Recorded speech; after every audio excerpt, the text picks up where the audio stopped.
नमस्कार doctor micro channel तरफ आपको स्वागत जनाऊँगी। आजिर टॉपिक हेउची मेटाटार्सल जिया।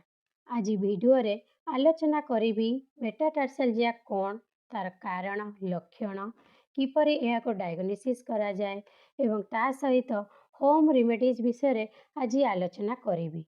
चलते वीडियोटी को आरंभ करवा। वीडियोटी को आपण माने पूरा देखंतु। प्रथमे आमको जानिबा को पड़िबो मेटाटार्सालजिया कौन। मेटाटार्सालजिया एक कंडीशन। यही कंडीशन रे बॉल ऑफ द फुट रे पेन एवं इन्फ्लेमेशन होता है। तेणु आमको जानिबा को पड़िबो बॉल ऑफ द फुट काहाको कहा जाए। आम पादर यही कर्व को आम माने कही थांती आर्च। यही आर्च रो ऊपर भाग, टोर तल भाग, यही जो पोर्शन को कहा जाए बॉल ऑफ द फुट। एथिरे पेशेंट कंप्लेन करे weight bearing condition. That means जेतेबेले पेशेंट ठिया हेउची किंबा दौड़ुची सेतेबेले तार बॉल ऑफ द फुट रे पेन हेउची। High impact activities like running एवं जंपिंग कला बेले बॉल ऑफ द फुट रे पेन हेउची। यही जो पेन हेउची ताहा एक शूटिंग पेन हेउची एवं बॉल ऑफ द फुट रे कालुआ किंबा बधिरा पेशेंट को अनुभव हेउची। चलते एबे जानिबा यार कारण।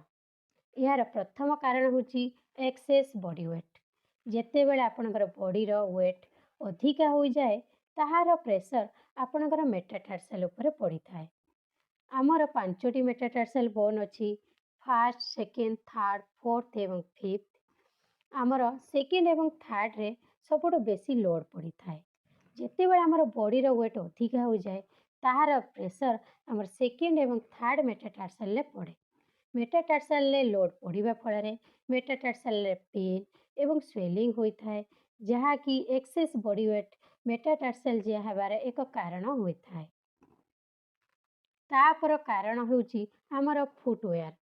जो लेडीज माने हाई हिल शू व्यवहार करती, हाई हिल शू व्यवहार कला फल आमर टोटाल बॉडी रो बायोमेकानिक्स चेंज हो जाए एवं बॉडी रो लोड आमर मेटाटार्सल ऊपर पड़े, जहाँ की हाई हिल शू एक मेटाटार्सल जिया हेबार कारण होता है। नेरो टो शू बॉक्स जो माने व्यवहार करती से ही कंडीशन रे सब मेटाटार्सल स्क्वीज हो जाए। मेटाटार्सल स्क्वीज हो जावा जोगु पेन एवं इन्फ्लेमेशन हो जाए, जहाँ की मेटाटार्सल जिया हेबार एक कारण होता है। तापर कारण होची फुट डिफॉर्मिटीज। आपणकर पादरे क्लोटो होइथिले, क्लोटो मीन्स सबुठो फ्लेक्स हो जीवो। टो फ्लेक्स हो जीवा फल आपणकर बेस ऑफ द ग्रेट टोरे केलस हो जाए। केलस हो जीवा फल यह एक कारण होता है मेटाटार्सल जिया हेबार। तापर कारण होची फुट शेप्स। आपणकर पादरे केवस फुट होइथिले, दैट मीन्स आपणकर हाई आर्च होइथिले आपणकर बॉडी वेट मेटाटार्सल बोन ऊपर आसी थाए।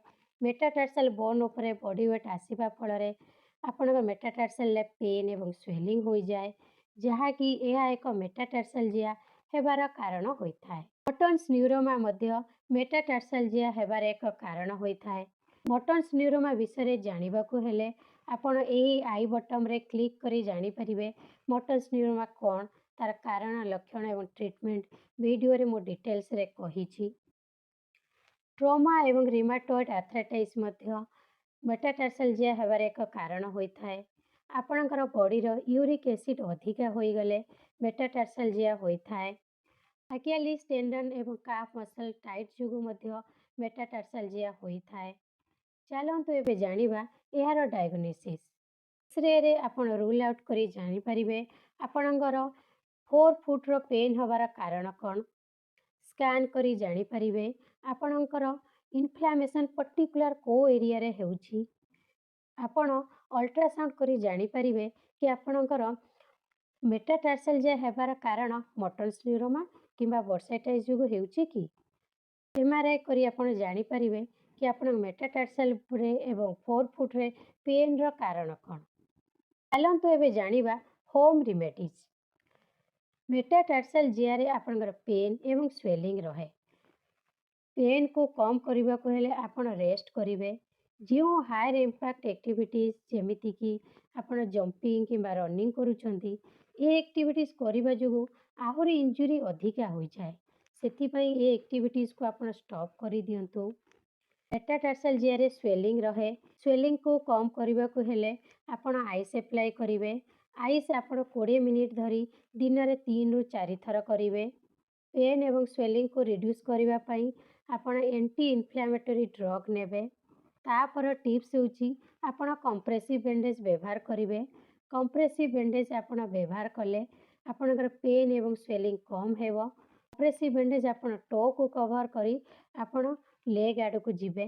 ଯଦି ଆପଣ ଜାଣିନାହାନ୍ତି କ୍ରେପ୍ ବ୍ୟାଣ୍ଡେଜ୍ ଆପଣ କେମିତି ଆପ୍ଲାଏ କରିବେ, ତାହେଲେ ଆପଣ ପ୍ରୋସ୍ଥେଟିଷ୍ଟ ଏବଂ ଅର୍ଥୋଟିଷ୍ଟ ପାଖକୁ ଗଲେ ସେ ଆପଣଙ୍କୁ କହିଦେବ କି ଆପଣ କ୍ରେପ୍ ବ୍ୟାଣ୍ଡେଜ୍ କେମିତି ଆପଣ ଆପ୍ଲାଏ କରିବେ। ଏମିତିକି କହିଲି, ବଡ଼ିର ଯଦି ଅଧିକା ୱେଟ୍ ହେବ ତାହା ଆମର ମେଟାଟାର୍ସାଲ ଉପରେ ପଡ଼ିଥାଏ। ସେଥିପାଇଁ ଆପଣ ଆପଣଙ୍କର ବଡ଼ିର ୱେଟ୍କୁ ଲୁଜ୍ କରିବାକୁ ଚେଷ୍ଟା କରନ୍ତୁ ଏବଂ ତା ସହିତ ଏକ ହେଲ୍ଦି ଡାଏଟ୍ ମେଣ୍ଟେନ୍ କରନ୍ତୁ। ଆପଣଙ୍କର ହେଲ୍ଦି ଡାଏଟ୍ରେ ଆପଣ ନିଅନ୍ତୁ 10 to 35% ପ୍ରୋଟିନ୍, 20 to 35% ଫ୍ୟାଟ୍ସ, 45 ରୁ 65% କାର୍ବୋହାଇଡ୍ରେଟ୍ସ। ତା ସହିତ ଆପଣ ଫ୍ରେଶ୍ ଫ୍ରୁଟ୍ସ ଏବଂ ଭେଜିଟେବଲ୍ସ ନିଅନ୍ତୁ। ଏଣ୍ଟି ଇନଫ୍ଲାମେଟୋରୀ ଫୁଡ଼୍ ନିଅନ୍ତୁ। ଏଣ୍ଟି ଇନଫ୍ଲାମେଟୋରୀ ଫୁଡ଼୍ ନେଲେ ଆପଣଙ୍କର ଇନଫ୍ଲାମେସନ୍ କମ୍ ହେବ ଏବଂ ତା ସହିତ omega 3 fatty rich acid food ନିଅନ୍ତୁ। ଏବଂ ତା ସହିତ ଆପଣଙ୍କର ମୋଷ୍ଟ ଇମ୍ପୋର୍ଟାଣ୍ଟ ଟିପ୍ସ ହେଉଛି ଆପଣ ମେଟାଟାର୍ସାଲ ପ୍ୟାଡ୍ ବ୍ୟବହାର କରିବେ। ମେଟାଟାର୍ସାଲ ପ୍ୟାଡ୍ ବଲ୍ ଅଫ୍ ଦ ଫୁଟ୍ର ତଳେ ହିଁ ଆପଣ ଇନସୋଲ୍ରେ ପେଷ୍ଟ କରି ସୁ ଭିତରେ ପୂରେଇକି ବ୍ୟବହାର କରିବେ। ଏହି ଯେଉଁ ଇନସୋଲ୍ ଆପଣ ବ୍ୟବହାର କରିବେ ତାହା ମଧ୍ୟ କଷ୍ଟମାଇଜ୍ଡ ଇନସୋଲ୍ ହୋଇଥିବା ଦରକାର। ମେଟାଟାର୍ସାଲ ପ୍ୟାଡ୍ ଆପଣ ବ୍ୟବହାର କଲେ ଆପଣଙ୍କୁ ଏକ ସପୋର୍ଟ ମିଳିବ, ତା ସହିତ ଆପଣଙ୍କର ପେନ୍ କମ୍ ହେବ। ଏଇଠି ରଖୁଛି। ଆଶା କରୁଛି ଏହି ଭିଡ଼ିଓଟି ଆପଣମାନଙ୍କର ବହୁତ କାମରେ ଆସିବ। ଭିଡ଼ିଓରେ ମୁଁ ଆଜି ଆଲୋଚନା କଲି ମେଟାଟାର୍ସାଲ ଜିଆ କ'ଣ, ତା'ର କାରଣ, ଲକ୍ଷଣ, ଡାୟଗ୍ନୋସିସ୍ ଏବଂ ହୋମ୍ ରେମେଡିଜ୍। ଏହାର ନେକ୍ସଟ ଭିଡ଼ିଓରେ ମୁଁ କହିବି ମେଟାଟାର୍ସାଲ ଜିଆର ଏକ୍ସରସାଇଜ୍ ଏବଂ ତା ସହିତ ଅର୍ଥୋଟିକ୍ସ ଟ୍ରିଟମେଣ୍ଟ ବିଷୟରେ ମଧ୍ୟ ଭିଡ଼ିଓ କରିବି। ଭିଡ଼ିଓଟି ଆପଣଙ୍କୁ ଭଲ ଲାଗିଥିଲେ ଲାଇକ୍ କରନ୍ତୁ। ଭିଡ଼ିଓ ରିଗାର୍ଡ଼ିଂ ଆପଣଙ୍କର କିଛି ବି ଡାଉଟ୍ ଥିଲେ ତାହା ଆପଣ କମେଣ୍ଟ ସେକ୍ସନରେ ପଚାରନ୍ତୁ। ଆମକୁ ମୋଟିଭେଟ୍ କରିବା ପାଇଁ ଚ୍ୟାନେଲକୁ ସବସ୍କ୍ରାଇବ୍ କରନ୍ତୁ। ପୁଣି ମୁଁ ଏମିତି ଭିଡ଼ିଓ ନେଇକରି ଆସିବି।